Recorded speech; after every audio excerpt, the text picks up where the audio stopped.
ಏನ್ ನಡಿ ಸ್ವಲ್ಪ ನಿಂತ್ಕೊಳಪ್ಪ. ಏಕೆ? ಆರತಿ ಮಾಡಿದ ಮೇಲೆ ದುಡ್ಡು ಹಾಕ್ಬೇಕು, ಅದು ಶಾಸ್ತ್ರ. ಓ ಕೊಡ ಮಗ್ನಿ.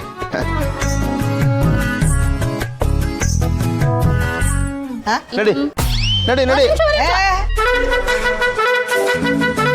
ಇದೇನಿದು ಬರೀ 500 ಕೊಡ್ತಿದ್ದೀರಲ್ಲ? ಆರತಿ ಮಾಡಿದಕ್ಕೆ ಮಿನಿಮಮ್ 5000 ಕೊಡ್ಬೇಕು, 500 ಅಲ್ಲ.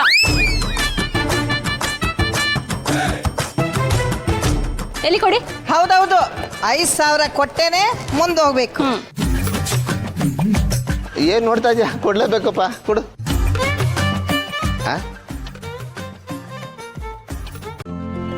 ಇಂದೇ ಡೌನ್ಲೋಡ್ ಮಾಡಿ ಮತ್ತು ನಿಮ್ಮ ನೆಚ್ಚಿನ ಶೋಗಳನ್ನ ಆನಂದಿಸಿ.